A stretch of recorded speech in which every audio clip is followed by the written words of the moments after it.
Second place finish. Yeah. Let's talk about what was your mindset coming into today, and I'm guessing you have to be pretty happy with Yeah. up the leaderboard. Yeah, I'm ecstatic. If you told me I was going to finish second before the tournament, I would have taken it, you know, especially with how Andrew was playing, basically playing in a different flight out here with him. But, you know, to come out here and shoot 1 under par for 36 holes on a golf course like this, I mean, I'll take that every time. At what point did you think you had a chance to maybe win the event? Honestly, I birdied 6, 7, and 8, and that got me to 2 under for the event, which, you know, kind of got me started thinking about it. Obviously, Andrew was still probably 5 or 6 under at that point, but went double 9, which brought me back a little bit. But you know, going through the back 9, saw that he was coming backwards a little bit, and I just kind of tried to stay in the present. I wasn't trying to worry about him because obviously you never know with him. He could go birdie the last 5 holes. So I was just trying to get the ball in the hole in the least amount of shots and see where it left me. And you know, it was 1 shot short, but you know, like I said, I'm happy with it. Just run through your birdies for us. What'd you do on 6, 7, and 8? 6 was the par 5. I was about 5 yards short of the green in 2, and actually mishit my chip a little bit. Went up the false front and came back down, and then I knocked it in from the fringe. Which is how far? Probably 30 feet.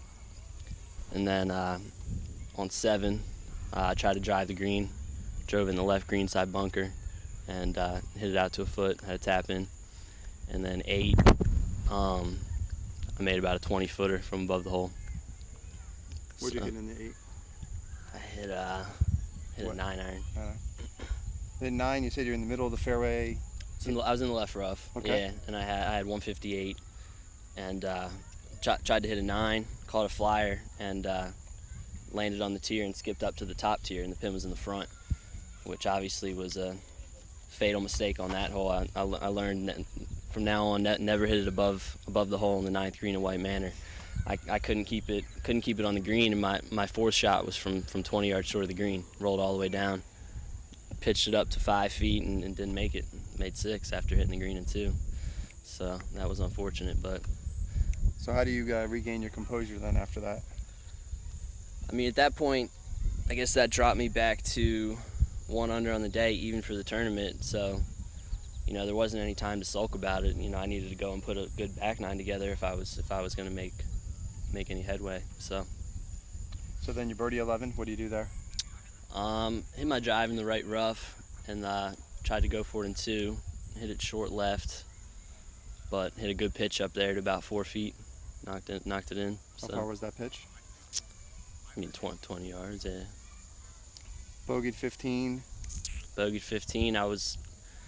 They put the tee was up today, and it was only about, you know, 290 to the hole, and the way I've been hitting this driver, I'm hitting it carrying it about 285, but it's on a string, so it's coming down hot. So I tried to take something off of it and hit a cut, and I came right out of it and hit it way right behind a tree. So I mean, made a tough bogey there going for the green, but that's what you get, I guess. So 17, you reached in 2. Yeah, 17 was downwind. I hit a big drive. Had 203 to the pin, which was back, and I hit a 7-iron, which landed in the middle and skipped to about 15 feet above the hole. Which, I mean, at that point I kind of knew I had to make it. That would have gotten me to, I guess, 2 under for the tournament. And you know, obviously that ends up, if I make that in par 18 like I did, that would have got me in playoff, but missed it on the right edge. Tell us about that eagle possibility there. What were you seeing in that line? Well, Mr. Sawyer told me before I got to the 17th tee, he was like, you need a 3 here. So he put it in my head, and I definitely was trying to make 3 right from the tee shot, and you know, hit a good tee ball, and I was taking dead aim with the second shot, you know, knowing that I need to make a 3 and try to catch up, and hit it just how I wanted it. You know, never left the flag, and just didn't knock the putt down. You know, it was downhill and breaking a little to the right, and you know, thought I had it on a good line, but it just broke off. So what's it mean for you to finish second in this after winning it 2 years ago? I mean, this one feels good. Obviously not as good as that one, but you know, coming off the past 2 summers, I've played some good golf, but it's been inconsistent. So to put together a good finish like this. I mean, it feels good. It feels good going forward. So I'm excited. Yeah, that was going to be a follow-up to that. I mean, it's kind of been a crazy 3 years for you. Yeah. At the end of 2009, Patterson Yeah. Player of the Year. Last year you had wrist surgery. Had wrist surgery in September of last year. Yeah. So last year was kind of a tough year to get through. exactly. I'm Yeah. sure this is encouraging. Exactly. Yeah. Yeah. Because I took the whole fall. This past fall, I took the whole fall off to get better, and picked up the clubs again.